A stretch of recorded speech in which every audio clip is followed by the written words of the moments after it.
Bila mereka dipecah-pecahkan dengan nilai-nilai tertentu, orang kumpulan ni tak boleh nak sembang main-main dengan kumpulan ni. Ni tak boleh bercampur gaul main-main. Jadi bila mereka dipecahkan, mereka ada kekuatan ke? Tak ada kekuatan. Tak ada. Mereka ramai, tapi bila dipecahkan, mereka tak disatukan, mereka tak ada kekuatan. Kalau mereka ni tak dibuat benda macam ni, mereka boleh bersatu. Jadi tak ada kekuatan. Tu yang Firaun buat. Inilah disebut divide and rule. Pecah dan perintah. Dia pecah-pecah dan dia perintah mengikut pecahan-pecahan acuan tadi. Firaun buat lama dah. Kita je hak lalai. Ayat budak muda ni kan.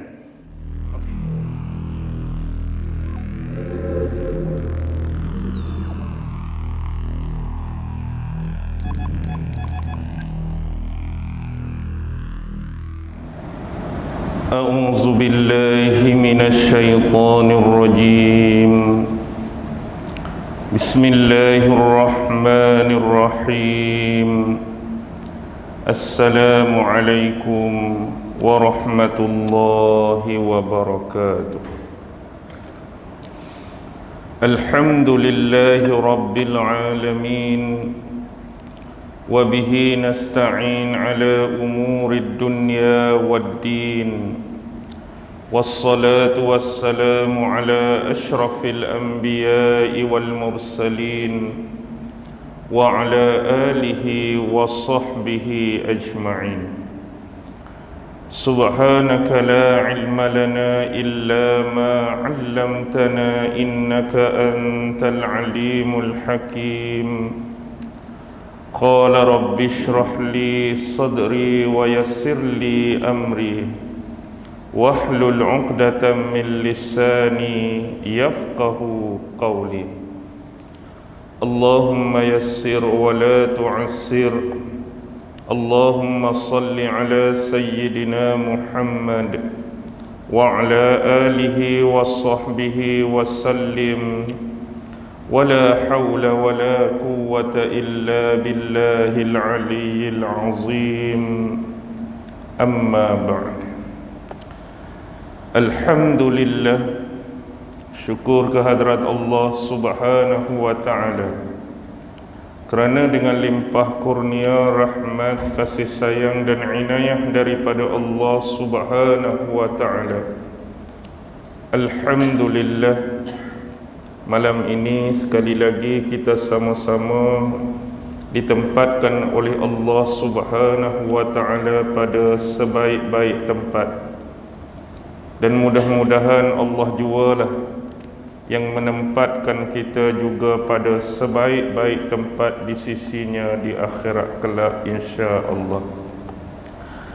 Tuan-tuan, puan-puan, hadirin hadirat, muslimin muslimat yang dirahmati sekalian, marilah sama-sama kita membaca, menghayati, merenung dan mentadabbur dua potong ayat yang difirmankan oleh Allah subhanahu wa ta'ala di dalam surah Al-Qasas, surah yang ke-28 di dalam Al-Quran, merujuk ayat yang ketiga dan ayat yang keempat.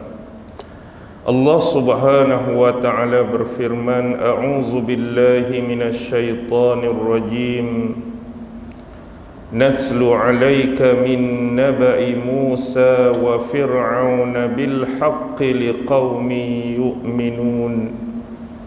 Inna Fir'auna 'ala fil ardi wa ja'ala ahlaha syi'a yastad'ifu ta'ifatan minhum yuzabbihu abna'ahum wa yastahyi nisa'ahum innahu kana minal mufsidin. Surah Al-Qasas ayat yang ketiga dan keempat. Sebelum kita berbicara mengenai pentafsiran bagi kedua-dua ayat yang dibacakan tadi, marilah kita memahami surah Al-Qasas ini serba sedikit secara sederhana. Di dalam banyak kitab-kitab tafsir, sama ada tafsir Imam Al-Qurtubi ataupun Imam Ibnu Katsir dan tafsir-tafsir yang lain, ulama-ulama tafsir mengatakan bahawa surah Al-Qasas, surah yang ke-28 di dalam Al-Quran ini adalah merupakan surah Makkiyah, yaitu surah yang diturunkan kepada Nabi Muhammad sallallahu alaihi wasallam di bumi Mekah. Di dalam muqaddimah tafsir Al-Jami' li Ahkamil Quran, Imam Al-Qurtubi, 3 orang ulama besar, antaranya ialah Al-Hasan, begitu juga dengan Atha, begitu juga dengan Ikrimah, mengatakan bahawa surah Al-Qasas ini adalah surah Makkiyah. Walau bagaimanapun, Abdullah ibnu Abbas radhiyallahu ta'ala anhuma dan juga Qatadah mengatakan ayat 85 daripada surah Al-Qasas adalah merupakan ayat Madaniyah, ayat 85, sebagaimana yang disebut oleh Ibnu Salam. Ayat 85 merujuk ayat Innalladzi farada 'alaikal Qur'ana laradduka ila ma'ad. Ayat 85 ni sebenarnya diturunkan kepada Rasulullah sewaktu peristiwa hijrah Nabi. Ayat ni turun, Nabi dah bertolak daripada bumi Mekah. Mekah dah Rasulullah tinggalkan. Tapi dalam perjalanan ni Rasulullah tak sampai lagi ke Madinah. Jadi bertolak dari Mekah nak pi ke Madinah, berhijrah, tak sampai lagi ke Madinah. Turun ayat ni kepada Rasulullah di satu tempat antara Mekah dan Madinah, iaitu Juhfah. Tempat tu nama Juhfah. Turunlah surah Al-Qasas ayat 85 ni kepada Rasulullah sallallahu alaihi wasallam. Jadi ulama-ulama ulumil Quran mengambil iktibar ayat ni termasuk ayat Madaniyah kerana diturunkan kepada Rasulullah ketika berlakunya peristiwa hijrah, walaupun Rasulullah belum menjejakkan kaki lagi sampai ke Madinah, sebab Rasulullah dah hijrah dan keluar daripada bumi Mekah. Baik, ada juga ulama lain seperti Muqatil ibnu Sulaiman mengatakan selain daripada ayat 85 ada 4 ayat yang diiktibarkan sebagai ayat-ayat Madaniyah, iaitu ayat 52, 53, 54, 55. Berturut-turut 4 ayat tu. 52, 53, 54, 55 ni adalah ayat-ayat Madaniyah. Baik, itu yang disebutkan di dalam muqaddimah tafsir Imam Qurtubi. Kalau kita membanding beza dengan muqaddimah yang dikemukakan oleh Al-Imam Ibnu Katsir dalam tafsir beliau, lebih kurang hampir sama. Menyebutkan surah Al-Qasas termasuk surah Makkiyah, ada berbicara mengenai ayat 85 yang turun kepada Rasulullah di Juhfah, dan begitu juga 4 ayat berturut-turut tadi diiktibar sebagai ayat Madaniyah daripada surah Al-Qasas. Walau bagaimanapun, Al-Imam Ibnu Katsir telah mendatangkan satu riwayat. Riwayat ini datang daripada Al-Imam Ahmad bin Hanbal rahimahullahu ta'ala, iaitu pendiri dan pengasas kepada mazhab Hanbali. Jadi apa kata Imam Ahmad? Imam Ahmad mengatakan, telah menceritakan kepada kami Yahya ibnu Adam, telah menceritakan kepada kami Waqi'. Waqi' meriwayatkan daripada bapaknya, meriwayatkan daripada Abu Ishaq, Abu Ishaq meriwayatkan daripada Ma'di Karibah. Baik, riwayat ini berakhir pada Ma'di Karibah. Apa kata Ma'di Karibah? kami. Bila Mahdi Karibah sebut kami, bermaksud bukan dia seorang, tapi Mahdi Karibah ini bersama dengan beberapa yang lain. Wallahu alam, tidak diketahui jumlah dia. Jadi kami telah mendatangi salah seorang sahabat besar Nabi Muhammad sallallahu alaihi wasallam, iaitu Abdullah ibnu Mas'ud. Mahdi Karibah dengan beberapa yang lain telah mendatangi Abdullah ibnu Mas'ud. Bila bertemu dengan Abdullah ibnu Mas'ud, kami memintakan kepada beliau, yakni kepada Abdullah tadi, supaya membacakan kepada kami surah yang dimulai, surah yang diawali dengan huruf muqatta'ah ta sin mim. Jumpa Abdullah tadi, kami suruh dia baca pada kami surah yang dimulai dengan huruf muqatta'ah ta sin mim, merujuk surah Al-Qasas ni.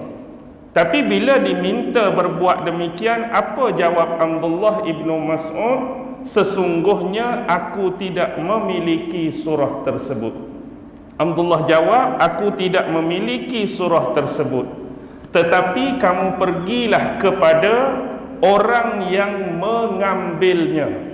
Maksud mengambilnya, orang yang menerima secara terus, secara langsung daripada Rasulullah sallallahu alaihi wasallam, pi cari orang ni. Siapa dia? Seorang sahabat Nabi lain yang bernama Khabbab bin Arat.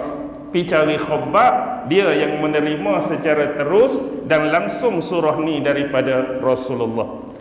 Jadi Mahdi Karibah dengan beberapa orang tadi pi cari sahabat Nabi yang nama Khabbab bin Arat, lalu meminta sama seperti apa yang mereka minta dengan Abdullah tadi. Tolong baca dekat kami satu surah yang diawali dengan ta sin mim. Lalu Khabbab bin Arat membacakan surah tersebut kepada kami. Itu ada satu riwayat yang dikemukakan oleh Al-Imam Ibnu Katsir di dalam muqaddimah surah Al-Qasas secara sederhana. Baik, bila berbicara mengenai surah Al-Qasas juga, dalam ni banyak menceritakan tentang kisah Nabi Allah Musa alaihi salam. Banyak cerita tentang Fir'aun, juga termasuk Qarun sendiri, dan juga mengenai Bani Israel. Secara umum, kisah ini memaparkan kepada kita beberapa pengajaran. Terutama ialah dari aspek dakwah yang telah dilalui oleh Nabi Musa alaihi salam, dan juga sebagai perbandingan dengan dakwah Nabi Muhammad sallallahu alaihi wasallam. Jadi ada beberapa sisi persamaan, corak, bentuk dakwah Nabi Musa yang jauh sebelum Nabi Muhammad dengan dakwah Nabi Muhammad sallallahu alaihi wasallam itu sendiri. Ada beberapa perkara sebagai komponen. Baik, sebelum tu bila kita berbicara mengenai Bani Israel, sebelum ni, yakni sebelum Nabi Musa sendiri pun, Bani Israel ni telah lama Islam. Sebelum Nabi Musa berada di kalangan mereka, Bani Israel tu dah Muslim. Di tangan siapa? Di tangan Nabi-Nabi dan Rasul sebelum kedatangan Nabi Musa. Sejak kedatangan nenek moyang mereka, Nabi Allah Ibrahim alaihi salam, mereka dah didakwahkan untuk mengenal Allah, mengenal agama dan syariat. Wafat Nabi Ibrahim, datang anaknya Nabi Allah Ishaq, mendakwahkan benda yang sama, tauhid kepada Allah, berpegang kepada agama dan syariat. Wafat saja Nabi Ishaq, anak dia Nabi Allah Yaqub alaihi salam. Zaman Nabi Yaqub tu barulah dikenali anak-anaknya sebagai 12 Bani Israel. Masih lagi meneruskan legasi dan warisan yang sama, mentauhidkan Allah dan kemudian mendakwahkan agama dan syariat Islam. Wafat Nabi Allah Yaqub diteruskan oleh anak dia Nabi Allah Yusuf alaihi salam buat benda yang sama. Selepas itulah baru mari Nabi Allah Musa. Bila mari Nabi Musa di kalangan Bani Israel, bukanlah buat kali pertama baru Nabi Musa nak memperkenalkan mereka kepada Allah, nak dakwahkan kepada agama dan syariat daripada Allah ni. Jadi Nabi-Nabi dan Rasul sebelum tu dah buat benda yang sama terlebih dahulu. Jadi poin dia di sini ialah selepas kewafatan Nabi Yusuf, nak mari zaman Nabi Allah Musa, itulah kebiasaan yang berlaku kepada sesiapa pun, iaitu bila ada rentang masa, rentang zaman yang terlampau panjang atau lama, umat-umat walaupun berpegang atas nama agama, pasti adanya apa dia? Penyelewengan. Ada penambahan tertentu, ada pengurangan tertentu, ada penyelewengan tertentu, ada kesilapfahaman tertentu yang telah dilakukan oleh Bani Israel dalam bentuk cara mereka mempraktik dan mengamalkan agama. Jadi salah satu tugas Nabi Musa mari nak perbetulkan balik apa yang tersilap. Maksudnya kalau ada penambahan, baiki balik. Kalau ada pengurangan, baiki balik. Kalau ada penyelewengan, betulkan balik. Okey, ini sama dengan Nabi Muhammad sallallahu alaihi wasallam. Kalau kita tengok sebelum kedatangan Nabi Muhammad, nabi yang terakhir di kalangan bangsa Arab ni sampai kepada mana? Hak last sekali. Lepas Nabi Allah Ibrahim, Nabi Ismail. Tapi selepas Nabi Ismail nak datang Nabi Muhammad tu, dia punya lama jarak masa tu macam-macam berlaku kepada pegangan orang Arab sendiri. Sehingga kehidupan mereka jauh dah kalau kita tengok dengan apa yang sebenar diajarkan oleh kedua-dua Rasul tadi, baik Nabi Ibrahim, baik Nabi Ismail. Sebagai contoh, sebelum datang Nabi Muhammad, orang-orang Arab ni dah mengenali Allah. Konsep ketuhanan dah ada pada mereka, sama macam Bani Israel. Sebab banyak ayat Al-Quran menyentuhkan, sekiranya ditanyakan kepada mereka, siapa yang buat langit bumi? Mereka jawab siapa? Allah. Mereka tahu dah, siapa yang buat kamu? Allah. Tapi lihat bagaimana mereka bermuamalah, berinteraksi dan berkomunikasi dengan Allah. Bentuk kesyirikan yang mereka buat dengan mengidolakan dan menyembah patung-patung berhala. Bila mereka nak meminta, bila mereka nak berhajat, nak berdoa dan mohon pada Allah, berhala ni jadi perantaraan dan wasilah. Agak-agak Nabi Ibrahim ke ajak benda tu pada mereka? Pastinya tidak. Ni hak mereka tambah sendiri ni. Jadi mari bukan nak buang hak mereka kata mereka tu dijadikan Allah. Peganglah hak tu. Siapa buat langit bumi? Allah. Cuma nak mari buang hak kamu buat syirik ni tak betul. Aku kena buang hak ni. Antara lain, orang-orang Arab musyrikin Mekah juga menganggap malaikat itu anak perempuan Allah. Percaya pada malaikat bagus dah, beriman pada malaikat bagus dah. Pemahaman tentang malaikat tu salah, anggap depa tu anak perempuan Allah. Nabi mari nak perbetul hak tu je lah. Dah, malaikat tu pun makhluk Allah sama macam kita. Cuma kita ni manusia, dia malaikat, dia duduk dimensi lain. Dia tak ada jantina laki atau perempuan. Dia bukan anak Allah, dia hamba Allah juga. Allah tak ada anak, Allah tak ada isteri, Allah tak ada pasangan, Allah tak ada family, Allah tak ada keluarga. Nak apa betul je? Tu bahagian akidah, kepercayaan. Tengok bentuk ibadah. Sebelum mari Nabi Muhammad pun, orang-orang Arab duduk di Mekah tu buat ibadat haji dan tawaf lama dah. Hak ambil zaman Nabi Ibrahim. Tapi mereka tawaf lagu mana? Tawaf dalam keadaan berbogel, telanjang zaman jahiliah. Boleh tak kita nak nisbah tu ajaran Nabi Ibrahim ajak suruh tawaf sambil bogel? Pastinya tidak. Mereka sendiri yang reka-reka lagu tu. Jadi Quran pun sebut bukan setakat tawaf sambil bertelanjang, tawaf sambil berbogel, tapi mereka buat dua tambahan. Tawaf sambil bertepuk-tepuk tangan dan bersiul-siul. Ini adalah satu pemandangan kalau berlaku depan kita tak boleh nak habaq apa. Boleh bayang tak? Orang ramai-ramai duk tawaf. Kalau tawaf pusuk jantan belakang rumah dalam semua okey lagi. Ni tawaf rumah Allah ni depan Kaabah, tak pakai apa, duk tepuk tangan, duk bersiul-siul. Satu pemandangan yang amat menjelekkan. Tak boleh nak gambar. Memanglah syariat haji, syariat tawaf Ibrahim yang ajak. Tapi lagu tu ke cara dia ada. Hak tu yang kamu silap tu. Maksudnya kalau nak tawaf, tawaflah, tapi pakai ihram, pakai kain. Nak tawaf, tawaflah. Hak bersiul tepuk tangan tu tak ada. Tawaf sambil berzikir, bertahmid, memuji Allah, bukan duk bersiul tepuk tangan. Aku mari bukan nak buang ibadah tu, bukan nak buang tawaf tu. Tekalkan benda tu syariat Nabi Ibrahim. Cuma cara hak kamu buat tu tak betul. Begitu juga dengan ibadah korban. Mereka dah sembelih unta lama dah, sembelih lembu ke sembelih kambing atas korban lama dah. Tapi cuma satu saja silap, mereka bila sembelih korban ada sebahagiannya dinamakan, diniatkan atas patung berhala.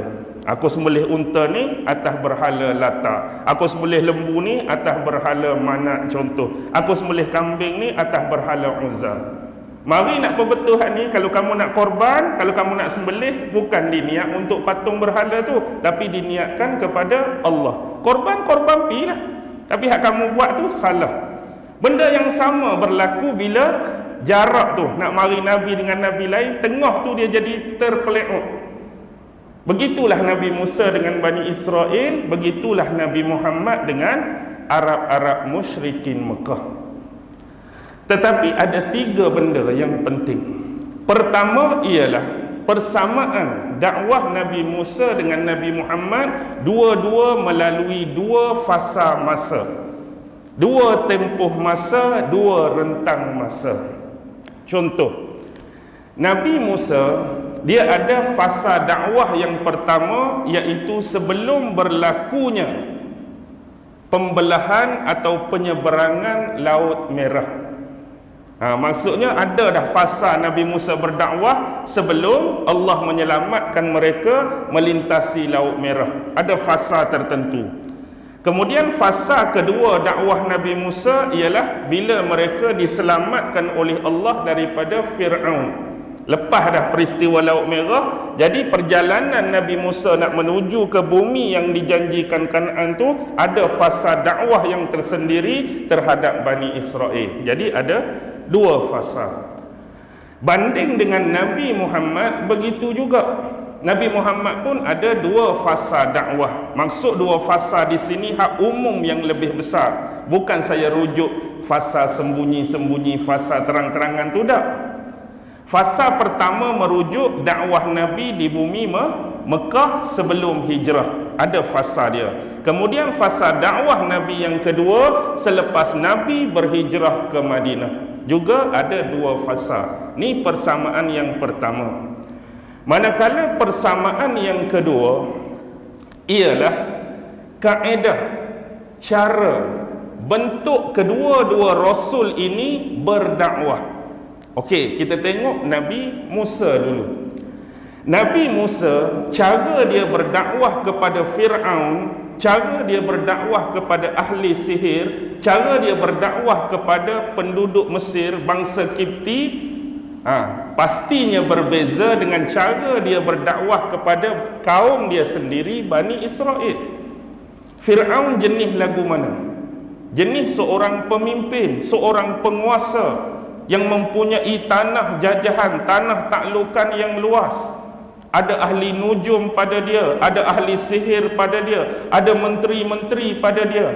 Bila Allah menugaskan Nabi Musa untuk mendakwahkan Fir'aun, dia ada cara yang tersendiri. Maksudnya jenis orang macam Fir'aun, dia punya dakwah macam ni, cara dia macam ni, tone bercakap, nada bercakap, tinggi rendah macam ni, benda yang nak ajak, nak seru macam ni. Dia tak akan sama dengan dia nak perbetulkan Bani Israel yang terseleweng tadi.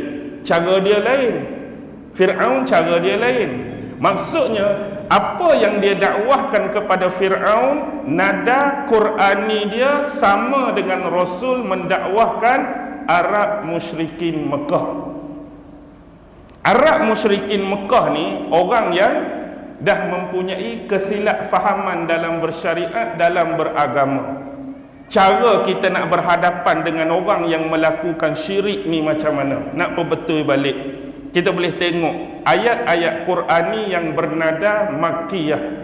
Cara ajakan, cara dakwah, cara hujah, cara dalil, cara mengajak dengan Arab musyrikin Mekah hampir sama dengan cara Nabi Musa ajak Fir'aun. Tapi bila kita tengok corak atau cara Nabi Muhammad berdakwah kepada sahabat-sahabat waktu duduk di Madinah, corak Al-Quran tu lebih kepada ayat-ayat madani. Begitulah Musa berdakwah dengan bani dia sendiri, iaitu Bani Israel. Nampak tak? Nampak tak dua bentuk tadi? Jenis orang syirik, cara dia lagu ni, hujah dia lagu ni. Ni orang hak Islam dah, cuma nak perbetulkan hak dia salah, hak dia tak faham, cara dia lagu lain. Itu persamaan kedua. Persamaan yang ketiga, jenis manusia. Jenis manusia. Jenis manusia, contoh Nabi Musa, dia nak menghadapi Fir'aun. Jenis manusia lagu mana hak dia nak hadap ni? Jenis manusia yang sombong, jenis manusia yang meninggikan diri, manusia yang suka buat ikut suka hati dia, sewenang-wenangnya, melampaui batas. Tu jenis manusia yang dia nak hadap. Kalau belah Nabi Muhammad, jenis golongan mana? Bangsawan-bangsawan kafir musyrikin Mekah yang juga punya sifat yang sombong, tak mau mengalah, tak mau meninggalkan warisan adat nenek moyang sebelum ni, tetap nak berpegang teguh walaupun yang Nabi Muhammad bawa tu adalah kebenaran untuk mereka. Keras dia, tak mau tinggal apa yang jadi pegangan sebelum ni walaupun benda tu salah. Begitu juga Nabi Muhammad bila dia berhijrah ke Madinah, di samping dakwah diteruskan kepada sahabat-sahabat yang sememangnya dah Islam, Rasulullah juga berhadapan dengan dua kumpulan lain. Satu golongan munafik, satu lagi golongan Yahudi yang sememangnya lebih awal bermestautin di bumi Madinah. Hak Islam tu satu hal, tapi tempat yang Nabi hijrah tu ada geng munafik, ada geng Yahudi. Rasulullah berhadapan dengan geng munafik, talam dua muka ni, gunting dalam lipatan. Ni lagi bahaya. Yahudi dia menunjukkan penentangan secara terus. Dia lawan Nabi, dia tak suka kat Nabi, dia tak mau dakwah Nabi. Tapi hak jenis munafik ni, beribadah sekali dengan Nabi. Mereka solat bersama Nabi, duduk dengan sahabat-sahabat. Tu imam dia siapa? Tu imam dia Rasulullah. Semayang sekali dengan Nabi, beribadah dengan Nabi. Tapi bila mereka pergi kepada kelompok mereka, mereka saling bertanyakan, tadi hang duduk dengan Muhammad apa? Muhammad cerita apa? Jadi dia sembang sama dia pula. Dia sembang sama dia tadi. Tapi bila kembali kepada sahabat dan Nabi Muhammad, dia buat muka apa? Muka manis, cakap lembut, macam ni. Seolah-olah mereka tu juga kelompok sahabat. Tapi bila masuk geng depa, Muhammad ni macam ni hari ni. Ini geng munafik. Nabi Musa tak ada geng munafik ke dalam Bani Israel? Bani Israel pun berlambak geng munafik. Berlambak geng munafik. Tengok selepas saja mereka diselamatkan oleh Allah, baru saja mereka diselamatkan oleh Allah, patut apa yang baru berlaku tu memberikan keteguhan iman yang kuat pada mereka. Allah janji nak berikan perlindungan, Allah janji nak hantar bantuan, pertolongan. Allah dah tolong. Apa maksudnya? Mereka boleh melihat depan mata, depan kepala mereka sendiri, Fir'aun dan tentera-tentera dia tu dihancurkan oleh Allah, mati lemas dalam laut. Tu depan mata mereka berlaku tu. Allah bantu mereka. Allah tunjukkan mukjizat Nabi Musa, belah laut, kita berjalan selamat, mari Fir'aun, mari tentera dia, Allah tangkuk balik, mati lemas depan mata. Patutnya benda tu makin kuat keimanan mereka pada Allah. Tapi sampai tengah jalan, baru Nabi Musa naik berapa puluh malam atas Bukit Tursina, mari kepala otak Samiri tu, buat patung lembu, tengok apa jadi. Inilah Tuhan kita yang sebenar. Nabi Musa tersilap pi cari Tuhan dia di atas, jumpa kedak Tuhan dia. Ni Tuhan kita sebenar. Inilah sembah Tuhan ni. Tengok apa berlaku. Ada tak yang sembah? Ni kata geng munafik ni. Boleh dia pi sembah dalam keadaan Nabi Musa duk hidup, Nabi Harun duk jaga depa. Kalaulah kita kata pasal apa kumpulan tu jadi tersesat, kumpulan tu jadi terpeleok, nak buat lagu mana? Nabi dah lama tinggal depa. Okey lagi ayat dia tu, Nabi mati lama dah, sebab tu depa jadi lagu ni. Ni Nabi Musa tinggal beberapa puluh hari, Nabi Harun duk jaga tu. Dua Nabi duk hidup, orang suruh sembah patung lembu, oi dia boleh pergi sembah. Boleh bayang tak? Boleh bayang tak? Akhir sekali Nabi Musa turun marah, Nabi Musa halau. Pi. Bila halau, agak-agak ada lagi tak? Agak-agak ada lagi tak? Tak habis lagi. Tengok, sampai saja di sempadan bumi Kanaan. Sempadan bumi Kanaan. Inilah depan tu bumi yang Allah janjikan untuk kita. Tapi dalam tu ada penduduk. Walaupun Allah janjikan, Allah minta kita berperang dengan orang dalam tu. Dan Allah bagi jaminan peperangan ni akan dimenangi oleh kamu, berpihak kepada kamu. Jamin pula berperang, menang pula jaminan. Tengok apa dia habaq. Apa dia habaq kat Nabi Musa? Izhab anta wa rabbuka faqatila inna hahuna qa'idun. Pergilah kamu wahai Musa, ajak Tuhan kamu sekali. Tengok celupak. Pilah berperang. Kalau menang, kami masuk. Kalau kalah, kami cabut lari. Ni munafik ni.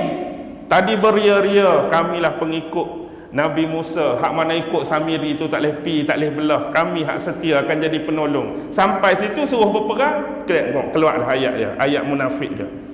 Pilah kamu, pilah. Kami tunggu sini. Tuan-tuan, carilah dalam dunia ni, bila kita berperang, tak ada siapa pun boleh bagi jaminan kita akan menang atau kalah. Cuma lebihnya orang Islam menang ke kalah, kalau mati kita mati syahid. Tapi menang tu secara atas mutlak, atas dunia tu kita tak tahu. Mungkin kita menang, kita syahid. Mungkin pasukan kita kalah, kita tetap dapat syahid. Tu kelebihan. Tapi ni kamu pergi berperang, Allah habaq aku bagi jaminan kamu berperang, menang.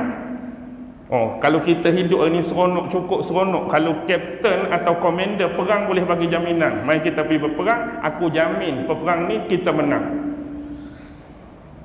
Bagi jaminan.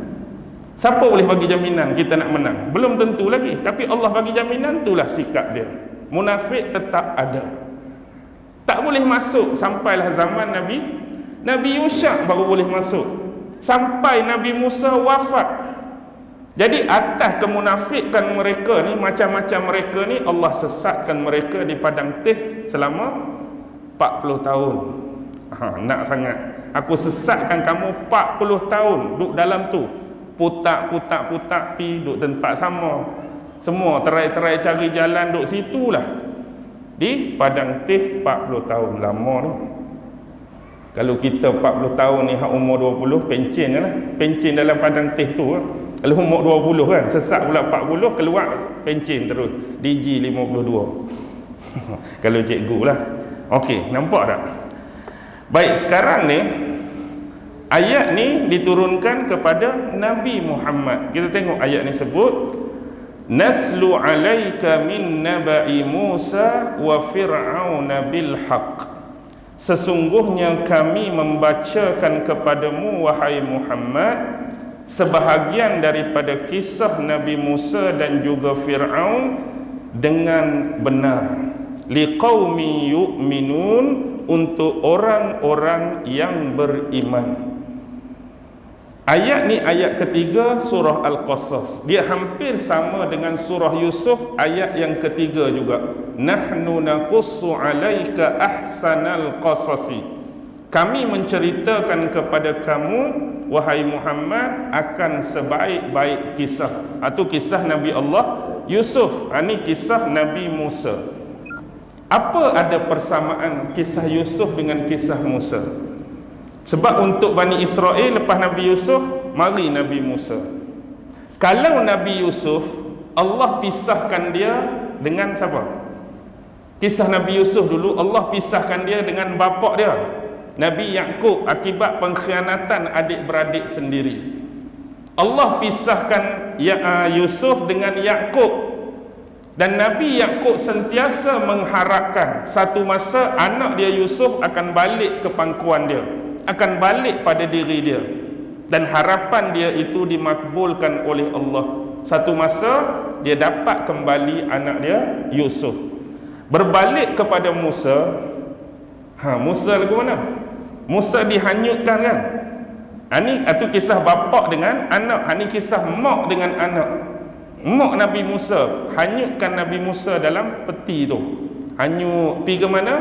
Pi dalam istana Firaun. Tapi Allah pun dah bagi ilham kepada ibu Nabi Musa, satu masa aku akan mengembalikan semula anak ini ke pangkuan kamu. Sampai masa balik juga. Waktu Firaun nak cari orang yang menyusukan Nabi Musa tu. Perempuan ni terai susu, tak mau isap dia. Perempuan ni terai susu, tak mau isap dia. Alas sekali mak dia sendiri berpura-pura jadi orang yang nak mengasuh. Bagi susu, isap terus. Sebab apa? Tu mak dia. Begitu juga dengan Nabi Yusuf. Nabi Yusuf waktu nak berpisah dengan bapak dia tu dibuang di dalam sumber air. Apa dia sumber air tu?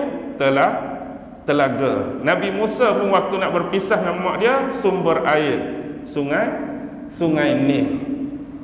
Baik, dua-dua tu pergi ke mana? Bumi yang sama. Yusuf pergi ke bumi Mesir. Musa bumi yang sama, bumi Mesir. Ni duduk dalam istana Firaun, ni jadi menteri perbendaharaan Mesir. Nabi Yusuf kan jadi menteri kewangan, menteri perbendaharaan Mesir pada waktu tu. Maksudnya dia mempunyai unsur kisah yang sama. Begitu juga dengan Nabi Yusuf. Allah bagi kelebihan pada dia, berwajah tampan, handsome, sehingga siapa yang melihat Nabi Yusuf ni jatuh cinta, jatuh kasih pada dia. Sampai ke dalam ayat Quran sebut perempuan tu, Zulaika pelawar datang rumah tu kan, bila tengok Nabi Yusuf tu sampai terpotong jari, terhiris jari, galik tengok Nabi Yusuf yang handsome tu. Begitu juga dengan Nabi Musa. Nabi Musa waktu kecil dia lagi, Allah dah timpakan perasaan kasih dan sayang sesiapa pun yang tengok dia. Siapa tengok dia waktu bayi, waktu kecil tu, tengok tu jadi rindu pada dia, sentiasa teringat kat dia. Sebab tu bila isteri Firaun jumpa dia, tengok tu terus jatuh kasih. Terus jatuh kasih. Sampai ke hanya melalui suara perempuan Allah membatalkan hasrat Firaun nak bunuh bayi ni.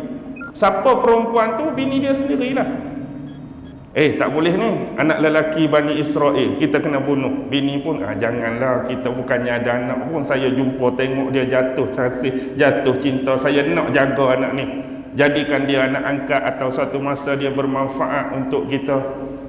Firaun pun ganas-ganas dia, bini dia cakap pun dia dengar juga kan. Nak habaknya Firaun pun dengan bini tak lagi dengar kata bini. Tapi dia tak tahu satu masa hak benda dia paling takut duduk dalam istana dia, dah masuk dah.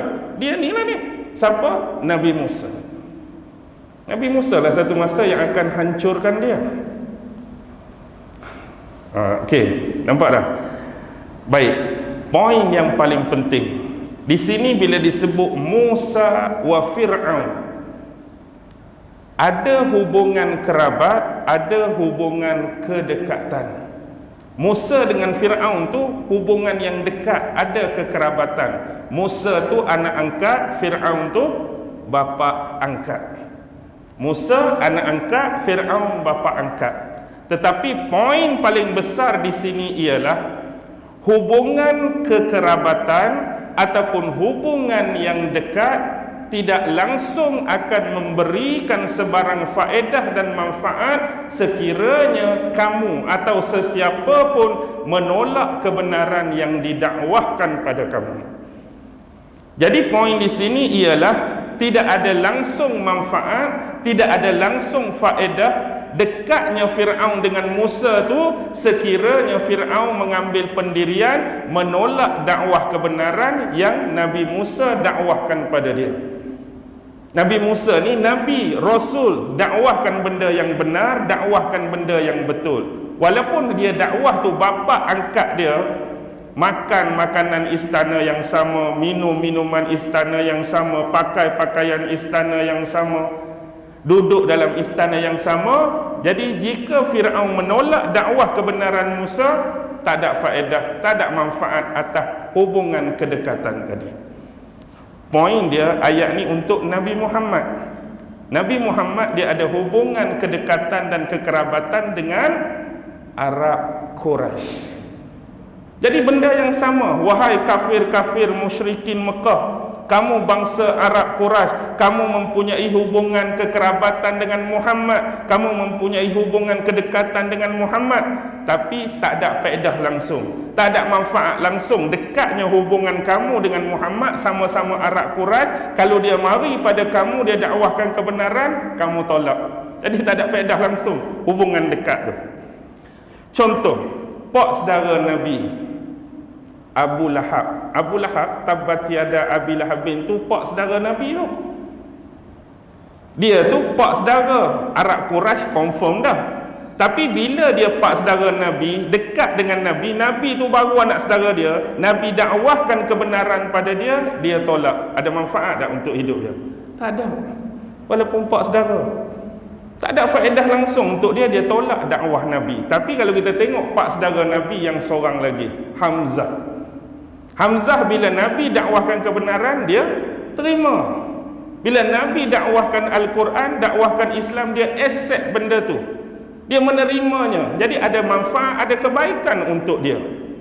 Begitu juga dengan seorang lagi pak saudara Nabi, iaitu Abu Talib. Kalau kita tengok sejak kecil jaga Nabi, sayang Nabi, defend Nabi, protect Nabi. Dia tak sama macam Abu Lahab. Abu Lahab tu bukan saja lawan, tapi buat macam-macam kat Nabi. Dia ni hanya tidak menerima Islam yang dibawa oleh Nabi, tapi dia sayang Nabi. Tu pun tak ada manfaat dan keselamatan untuk dia. Bila dia meninggal dalam keadaan tak beriman kepada Allah. Samalah kita pun. Samalah kita pun. Ayat yang mudah, kalau kita nak kata, tok aku ni tok guru besar dulu, moyang aku tok wali tu, tok wali ni, tu bapa aku, cerita-cerita kita sendiri tak ikut pun apa yang mereka habaq, tak ikut pun apa yang mereka dakwah. Jadi sini poin dia, tak ada manfaat dan faedah pun kita tak sebut tok kita wali ke, tok kita tok guru besar ke, tok kita ulama ke, kita sendiri tak ikut jejak mereka. Tu nak abang. Okey. Inna fir'auna ala fil ard. Sesungguhnya Fir'aun, isyarat,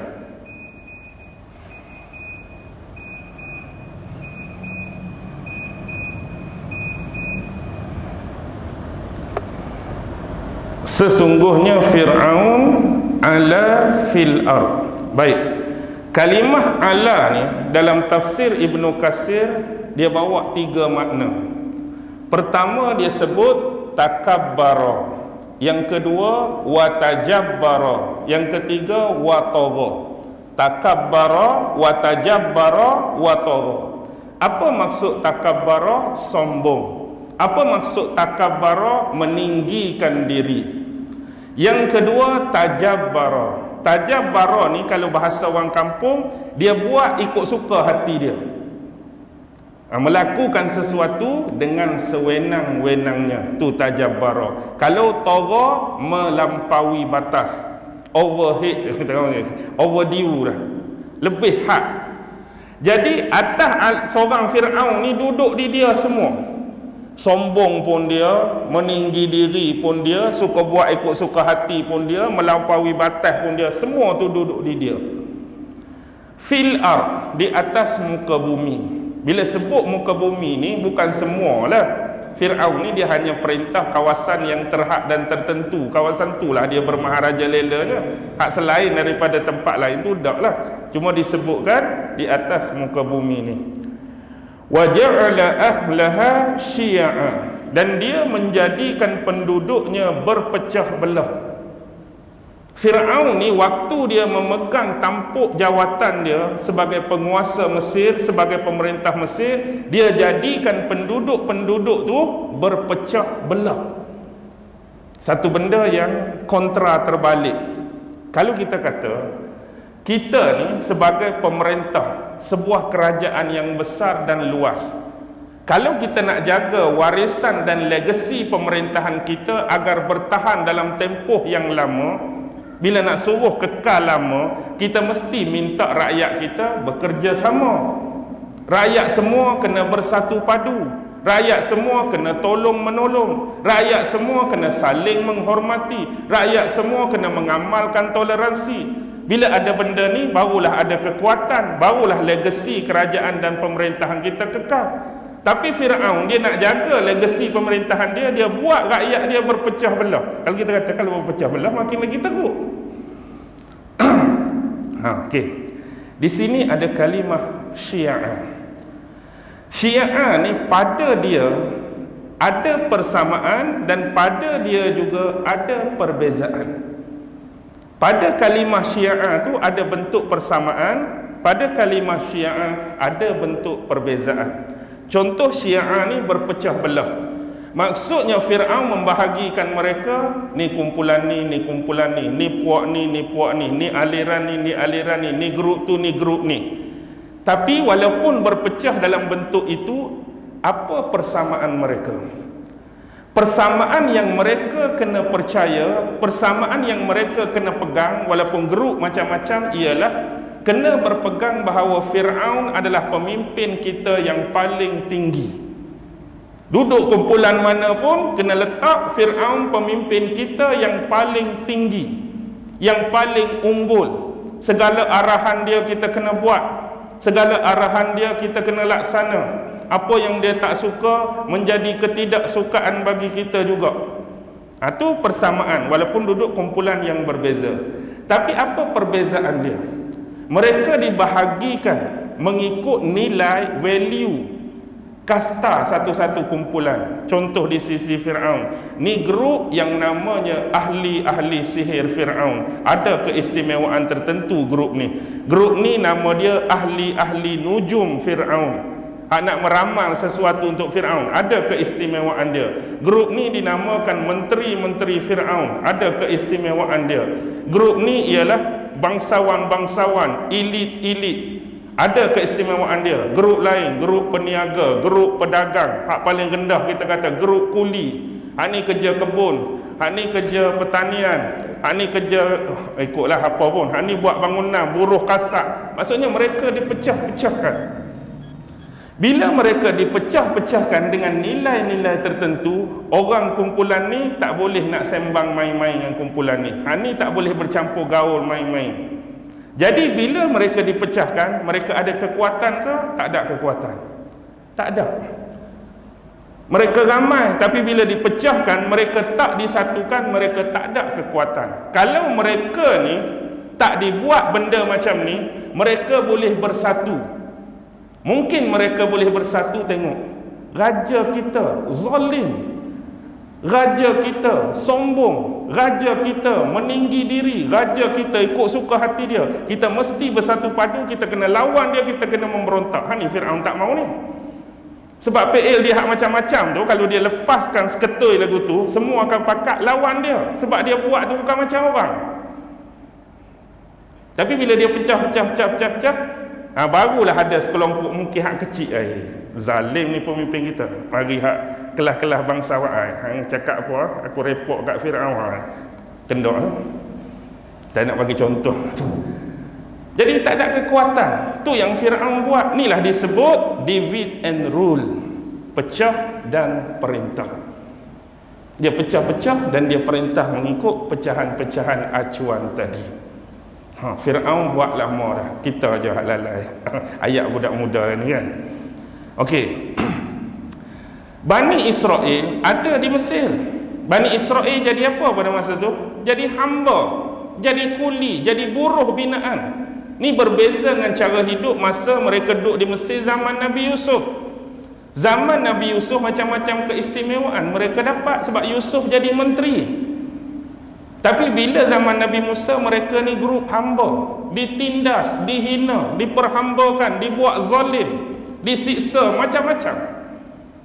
Jadi atas dasar tersebut, mereka sejak ada di Mesir zaman Nabi Yusuf tu takkan tak beranak. Bayangkan sejak zaman Nabi Yusuf duk mari, atau beranak, ni beranak, atau beranak, ni cucu, ni beranak. Jumlah dia hak zaman Nabi Musa tu banyak. Tapi mereka juga ada masalah dalaman tersendiri. Sebab mereka pun dipecahkan kepada 12 Bani Israel. Mereka pun sama mereka pun resis. Sama mereka pun, oh Bani ni lagi tinggi kedudukan dia daripada Bani ni. Contoh Bani Lewi, keturunan Nabi-Nabi. Bani Yahuza, keturunan pemimpin dan raja, lagi tinggi kedudukan dia daripada Bani-Bani hak lain. Daripada sentimen tu. Kalau tuan-tuan baca kisah pelantikan Talut hak nak lawan Jalut tu, nampaklah benda ni. Dulu kan Bani Israel, mereka kena serang dekat tentera Jalut.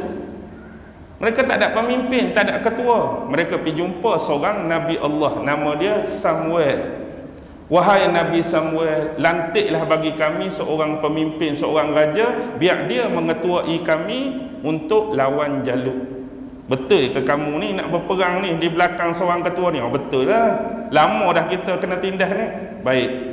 Lah sekali ringkas cerita, Nabi Samuel lantik siapa? Talut. Bila lantik Talut, terus dia bertanya, Talut ni Bani mana? Keturunan Bunyamin. Allah, keturunan Bunyamin hak low kelas sekali ya. Padahal Bani Israel lagi tu. Tapi sebab Bunyamin tu hak kumpulan hak rendah, mereka seolah nak tolak Talut. Padahal mereka minta, bila marikan pemimpin, tengok dia sembang Bani itulah, Bani ni lah. Ini kata Bani Israel. Jadi sebab ada benda ni, mereka ramai pun, mereka tu macam berpecah-pecah. Tak ada kekuatan. Tuan-tuan lihatlah apa yang berlaku pada dunia Islam hari ini. Contoh, selepas kejatuhan Khilafah Osmaniyah. Hak kita dulu besar, Syam. Bila disebut Syam, orang kenal Syam tu apa. Tapi lepas jatuh tu, keluar dah. Keluar dah apa? Keluar dah ada nama UAE, ada nama Bahrain, ada nama Qatar, ada nama Kuwait, ada nama Lubnan, hak tak pernah dikenali sebelum tu. Walaupun tu semua kita akui negara Islam, tapi dah dipecahkan sempadan geografi mengikut sempadan masing-masing. Bila dia ada sempadan masing-masing, dia ada polisi mengikut kenegaraan masing-masing. Hak tu kena, kami tak boleh kacau walaupun sama Islam, ni polisi negara kami macam ni. Bila kecil-kecil, tengok contohlah, hak duk keliling negara Israel, hak tak berapa nak besar tu, negara Islam ke negara Eropah. Hak duk keliling negara Palestin tu, semua negara Islam tu, jiran-jiran dia. Arab Saudi, minyak banyak, negara besar. Lubnan, Islam. Jordan, Islam. Mesir, Islam. Hak jauh sikit, Syria, Iran, Iraq, semua Islam tu. Tapi bila Israel buat macam-macam kat Palestin, siapa pergi bantu? Kita mesyuarat dululah, Liga Arab ke, OIC ke, duk lagu tu lah, beratus tahun pun tak selesai. Ni saya sebut bukan nak angkat orang kafir, tapi bila tengok, bila Ukraine kena serang, apa adik-beradik NATO buat? Ukraine kena serang dengan Rusia, apa adik-beradik NATO buat? Bukan nak angkat orang kafir ni, nak tengok sikap mereka. Bila Ukraine kena, ni hantar kereta kebal, ni hantar peluru pandu, maknanya tanda sokongan. Baru berapa hari kena serang? Sampai dah setahun. Tak sampai lagi, macam-macam dah bantuan sampai. Kita beratus tahun dah Palestin duk lagu tu. Duk lagu tu lah. Walaupun kita tak nafi ada bantuan bentuk lain, tapi tak ada apa, macam tak ada apa, duk kekal macam tu, tak ada solusi. Okey, nampak tak bila kita makin kecil, kita akan lemah. Itulah yang Rasulullah sebut, akhir zaman ni umat Islam tu ramai, tapi mereka seperti apa dia? Rasulullah bagi buih-buih di lautan. Buih-buih di lautan. Maksudnya buih ni, apa dia maksud buih di lautan? Dia tak ada pendirian. Dia tak ada keteguhan. Buih ada tepi laut tu, kalau mari ombak tepih dia kot ni, dia pergi kot ni. Ombak mari derah kot ni, dia pergi kot ni. Ombak mai kau ni, dia pergi kau ni. Dia jenis tak tetap pendirian. Orang kata kau nu, kau nu. Orang kata kau ni tak boleh kata, jangan ni. Ni dah main akidah kami ni. Ni tak apalah. Orang tepuh kau ni, tak apalah. Orang tepuh kau ni, tak apalah. Kerana mereka dah ditimpa penyakit. Apa penyakit dia? Al-wahan.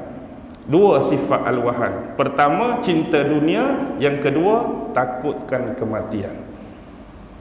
Cinta dunia, takut mati. Asas terbesar yang Rasulullah ajar pada sahabat, dua benda. Pertama, dakwah. Yang kedua, jihad. Nombor satu, dakwah. Yang kedua, jihad. Jadi bagaimana rupa bentuk dakwah dan jihad bila umat Islam dihinggap penyakit ni? Cinta dunia, takut mati.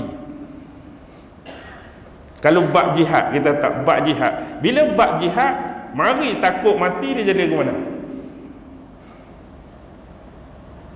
Suruh berjihad, lepas tu takut mati. Apa rupa jihad? Apa rupa jihad? Tuan-tuan boleh nampak tak? Jom berjihad, takut mati, kan mati kita kan. Jom berperang, kan mati kita kan. Begitu juga dengan dakwah.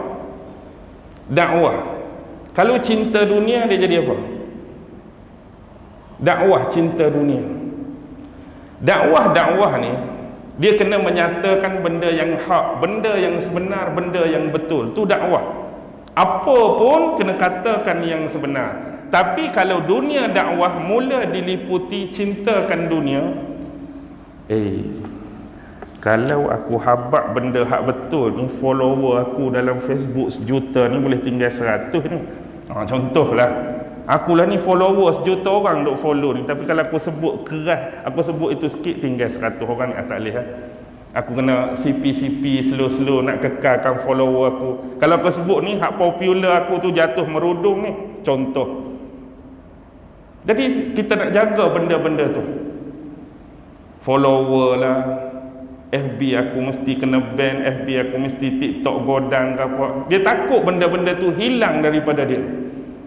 Sebab tu kita nak dakwah, pengajaran juga dalam surah ni kena ada dua benda. Nombor satu, kena berani. Nombor dua, kena sabar. Itulah orang yang nak terjun dalam bidang dakwah. Berani itu berani macam mana? Berani menyatakan benda yang sebenar, benda yang hak. Ada orang dia tahu benda sebenar tapi tak ada keberanian nak menyatakan. Dia tahu dah hak tu hak sungguh, tapi dia duk kalau aku cakap macam ni, dia tak berani. Yang kedua, kena sabar. Sebab apa? Bila kita menyatakan kebenaran, mesti ada orang yang tak suka, mesti ada orang yang benci, mesti ada orang yang tak senang hati. Bila tak suka, benci, tak senang hati, marilah dia punya labelan, dia punya tuduhan, dia punya cacian, dia punya makian macam-macam. Jadi kalau tak ada sabar, dia jadi apa?